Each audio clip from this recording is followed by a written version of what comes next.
Ein kulinarischer Ausflug nach Deutschland. Hallo und herzlich willkommen. Heute nehme ich euch mit auf eine ganz besondere kulinarische Reise durch Deutschland. Gemeinsam werden wir 3 klassische Gerichte zubereiten. Eine Vorspeise, ein Hauptgericht und ein Dessert. Jedes dieser Gerichte hat seine eigene Geschichte, die eng mit der deutschen Kultur verbunden ist. Ich erkläre euch alles Schritt für Schritt, sodass ihr die Rezepte ganz einfach nachkochen könnt. Bereit? Dann lasst uns starten. Kartoffelsuppe. Einfach, sättigend und herzerwärmend.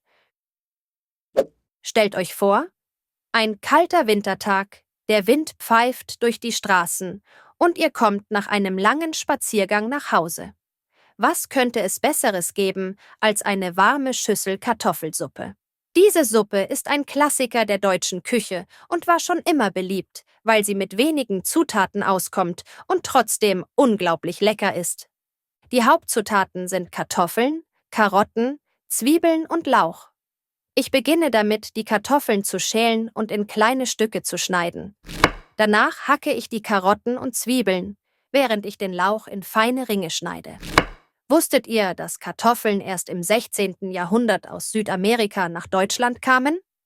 Damals wurden sie zuerst skeptisch beäugt, bevor sie schließlich zu einem Grundnahrungsmittel wurden. Jetzt erhitze ich etwas Butter in einem großen Topf. Sobald die Butter schmilzt, gebe ich die Zwiebeln hinzu und lasse sie glasig werden. Der Duft, der dabei entsteht, ist einfach herrlich. Danach kommen die Karotten und der Lauch dazu. Die bunten Farben im Topf machen das Kochen richtig schön. Als nächstes gieße ich die Gemüsebrühe dazu und lasse alles etwa 20 Minuten köcheln, bis die Kartoffeln weich sind. Währenddessen erzähle ich euch eine interessante Tradition. Kartoffelsuppe wird in vielen Regionen Deutschlands mit Würstchen serviert. Ich habe hier ein paar Frankfurter Würstchen, die ich später dazu reichen werde. Nach dem Pürieren der Suppe wird sie mit frischer Petersilie verfeinert. Das Ergebnis? Eine cremige, wärmende Suppe, die perfekt für kalte Tage ist. Sie zeigt, wie aus wenigen einfachen Zutaten ein köstliches Gericht entstehen kann. Bratwurst mit Sauerkraut. Herzhaft und traditionell. Weiter geht's mit einem absoluten Klassiker. Bratwurst mit Sauerkraut. Dieses Gericht ist ein Symbol der deutschen Küche und darf bei keinem Weihnachtsmarkt, Grillfest oder traditionellen Essen fehlen. Die Kombination aus würziger Wurst und dem leicht säuerlichen Sauerkraut ist einfach unschlagbar. Für das Sauerkraut nehme ich eine mittelgroße Zwiebel und einen Apfel. Beide werden in kleine Würfel geschnitten. Der Apfel verleiht dem Sauerkraut eine angenehme, natürliche Süße. Zuerst erhitze ich etwas Butter in einer Pfanne und brate die Zwiebeln an, bis sie goldgelb sind. Danach füge ich die Apfelstücke hinzu und lasse sie kurz karamellisieren. Nun gebe ich das Sauerkraut dazu, zusammen mit einem kleinen Schuss Wasser und einer Prise Zucker. Diese Mischung lasse ich bei niedriger Hitze köcheln, damit sich die Aromen voll entfalten können. Währenddessen widme ich mich der Bratwurst. Ich erhitze etwas Öl in einer separaten Pfanne und brate die Würste bei mittlerer Hitze, bis sie außen goldbraun und knusprig sind. Der Duft von gebratener Wurst erfüllt die Küche und macht richtig Appetit. Zum Servieren lege ich das Sauerkraut auf einen Teller und platziere die Bratwürste daneben. Dazu passt wunderbar Kartoffelpüree oder ein frisches Stück Bauernbrot. Dieses Gericht ist einfach, aber unglaublich lecker und ein echter Klassiker der deutschen Küche. Schwarzwälder Kirschtorte. Der Star unter den Desserts. Zum krönenden Abschluss bereiten wir die Schwarzwälder Kirschtorte zu. Diese Torte stammt aus dem Schwarzwald, einer wunderschönen Region im Süden Deutschlands, die für ihre dichten Wälder, Kuckucksuhren und natürlich ihre Kirschen bekannt ist. Die Schwarzwälder Kirschtorte ist eines der bekanntesten Desserts Deutschlands und wird weltweit geschätzt. Der Schokoladenboden ist bereits gebacken. Er besteht aus geschmolzener Schokolade, Zucker, Eiern und Mehl. Während der Boden abkühlt, bereite ich die Sahne und die Kirschen vor. Die Sahne schlage ich mit etwas Zucker steif und die Kirschen lasse ich abtropfen. Sie werden mit einem Schuss Kirschwasser vermischt, einem typischen Schnaps aus der Region Schwarzwald, der der Torte ihren unverwechselbaren Geschmack gibt. Jetzt schneide ich den Schokoladenboden in 2 gleichmäßige Hälften. Die untere Hälfte wird großzügig mit Sahne bestrichen und mit den Kirschen belegt. Dann lege ich die zweite Hälfte des Bodens darauf und bestreiche sie erneut mit Sahne. Zum Schluss wird die Torte mit Schokoraspeln und ein paar ganzen Kirschen dekoriert. Der Anblick ist einfach beeindruckend. Und der Geschmack? Unvergleichlich. Diese Torte ist ein wahres Meisterwerk der deutschen Backkunst. Das war unsere kulinarische Reise durch Deutschland. Von der wärmenden Kartoffelsuppe über die herzhafte Bratwurst mit Sauerkraut bis hin zur dekadenten Schwarzwälder Kirschtorte. Jedes dieser Gerichte erzählt eine Geschichte und zeigt die Vielfalt der deutschen Küche. Ich hoffe, ihr probiert die Rezepte aus und habt genauso viel Freude am Kochen wie ich. Schreibt mir gerne in die Kommentare, welches Gericht euch am meisten anspricht und teilt eure Ergebnisse. Vergesst nicht, meinen Kanal zu abonnieren, damit ihr keine weiteren kulinarischen Abenteuer verpasst. Bis zum nächsten Mal und guten Appetit! Die Vorspeise. Als Vorspeise gibt es eine Gemüsesuppe.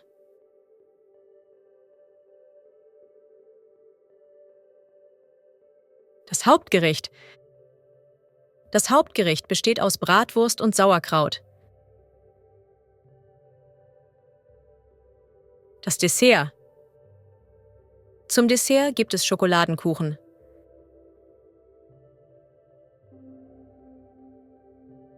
Die Zutat. Die Zutaten für den Kuchen sind Zucker, Mehl und Eier. Die Kartoffel. Ich schäle die Kartoffeln für das Gericht.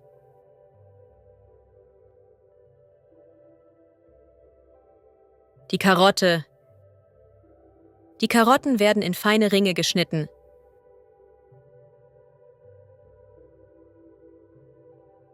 Die Zwiebel. Die Zwiebeln geben der Suppe einen intensiven Geschmack.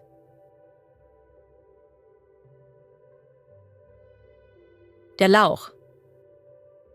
Lauch wird oft in Suppen verwendet. Die Butter. Ich gebe ein Stück Butter in den Topf.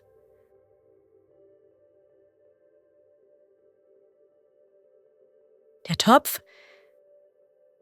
Die Suppe kocht im Topf.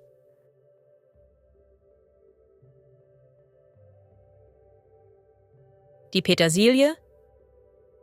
Ich streue frische Petersilie über die Suppe. Die Bratwurst. Bratwurst ist ein typisches deutsches Gericht. Der Apfel. Der Apfel wird in kleine Würfel geschnitten.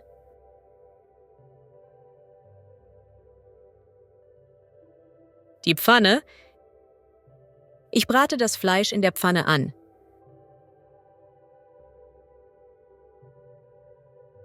Das Öl. Ich gebe etwas Öl in die Pfanne.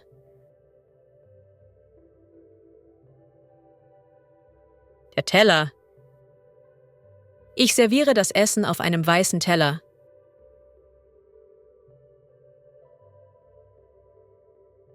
Der Zucker. Ich gebe eine Prise Zucker in den Teig.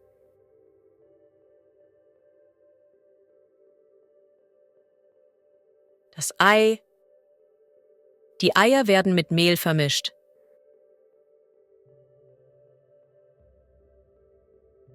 Das Mehl. Das Mehl wird für den Kuchen benötigt.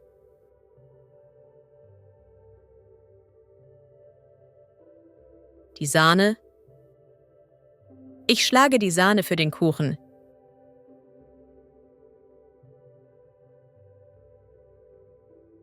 Die Kirsche. Ich dekoriere den Kuchen mit frischen Kirschen. Würzig. Die Bratwurst schmeckt besonders würzig.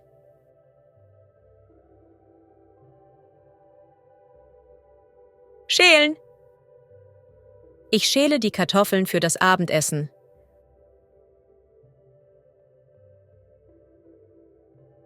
Schneiden.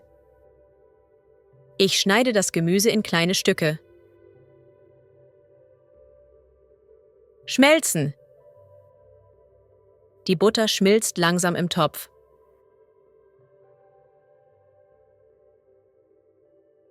Braten. Ich brate das Fleisch in der Pfanne.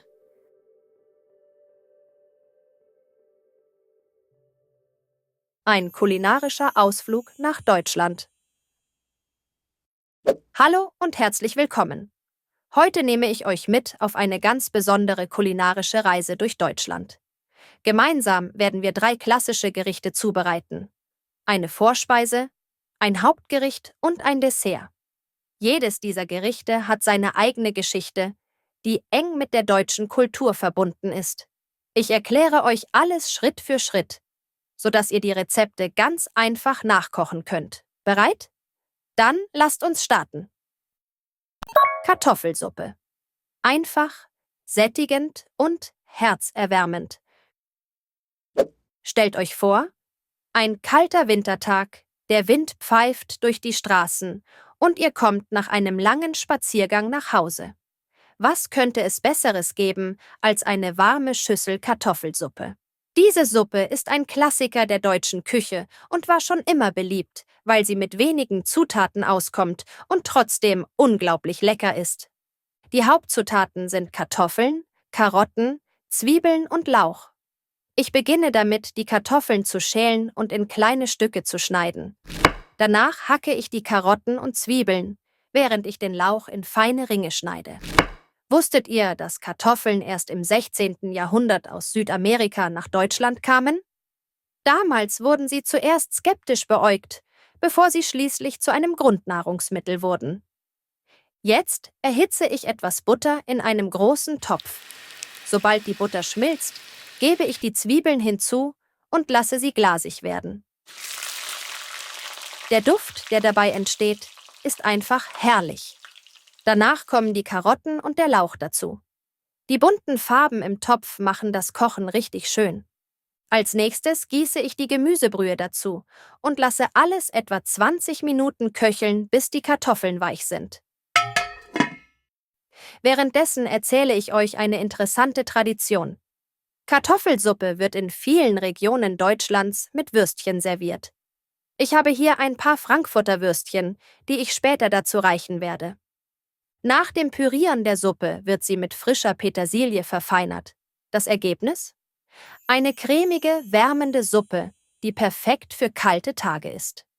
Sie zeigt, wie aus wenigen einfachen Zutaten ein köstliches Gericht entstehen kann. Bratwurst mit Sauerkraut, herzhaft und traditionell. Weiter geht's mit einem absoluten Klassiker. Bratwurst mit Sauerkraut. Dieses Gericht ist ein Symbol der deutschen Küche und darf bei keinem Weihnachtsmarkt, Grillfest oder traditionellen Essen fehlen. Die Kombination aus würziger Wurst und dem leicht säuerlichen Sauerkraut ist einfach unschlagbar. Für das Sauerkraut nehme ich eine mittelgroße Zwiebel und einen Apfel. Beide werden in kleine Würfel geschnitten. Der Apfel verleiht dem Sauerkraut eine angenehme, natürliche Süße. Zuerst erhitze ich etwas Butter in einer Pfanne und brate die Zwiebeln an, bis sie goldgelb sind. Danach füge ich die Apfelstücke hinzu und lasse sie kurz karamellisieren. Nun gebe ich das Sauerkraut dazu, zusammen mit einem kleinen Schuss Wasser und einer Prise Zucker. Diese Mischung lasse ich bei niedriger Hitze köcheln, damit sich die Aromen voll entfalten können. Währenddessen widme ich mich der Bratwurst. Ich erhitze etwas Öl in einer separaten Pfanne und brate die Würste bei mittlerer Hitze, bis sie außen goldbraun und knusprig sind. Der Duft von gebratener Wurst erfüllt die Küche und macht richtig Appetit. Zum Servieren lege ich das Sauerkraut auf einen Teller und platziere die Bratwürste daneben. Dazu passt wunderbar Kartoffelpüree oder ein frisches Stück Bauernbrot. Dieses Gericht ist einfach, aber unglaublich lecker und ein echter Klassiker der deutschen Küche. Schwarzwälder Kirschtorte. Der Star unter den Desserts. Zum krönenden Abschluss bereiten wir die Schwarzwälder Kirschtorte zu. Diese Torte stammt aus dem Schwarzwald, einer wunderschönen Region im Süden Deutschlands, die für ihre dichten Wälder, Kuckucksuhren und natürlich ihre Kirschen bekannt ist. Die Schwarzwälder Kirschtorte ist eines der bekanntesten Desserts Deutschlands und wird weltweit geschätzt. Der Schokoladenboden ist bereits gebacken. Er besteht aus geschmolzener Schokolade, Zucker, Eiern und Mehl. Während der Boden abkühlt, bereite ich die Sahne und die Kirschen vor. Die Sahne schlage ich mit etwas Zucker steif und die Kirschen lasse ich abtropfen. Sie werden mit einem Schuss Kirschwasser vermischt, einem typischen Schnaps aus der Region Schwarzwald, der der Torte ihren unverwechselbaren Geschmack gibt. Jetzt schneide ich den Schokoladenboden in 2 gleichmäßige Hälften. Die untere Hälfte wird großzügig mit Sahne bestrichen und mit den Kirschen belegt. Dann lege ich die zweite Hälfte des Bodens darauf und bestreiche sie erneut mit Sahne. Zum Schluss wird die Torte mit Schokoraspeln und ein paar ganzen Kirschen dekoriert. Der Anblick ist einfach beeindruckend. Und der Geschmack unvergleichlich. Diese Torte ist ein wahres Meisterwerk der deutschen Backkunst. Das war unsere kulinarische Reise durch Deutschland. Von der wärmenden Kartoffelsuppe über die herzhafte Bratwurst mit Sauerkraut bis hin zur dekadenten Schwarzwälder Kirschtorte. Jedes dieser Gerichte erzählt eine Geschichte und zeigt die Vielfalt der deutschen Küche. Ich hoffe, ihr probiert die Rezepte aus und habt genauso viel Freude am Kochen wie ich. Schreibt mir gerne in die Kommentare, welches Gericht euch am meisten anspricht und teilt eure Ergebnisse. Vergesst nicht, meinen Kanal zu abonnieren, damit ihr keine weiteren kulinarischen Abenteuer verpasst. Bis zum nächsten Mal und guten Appetit!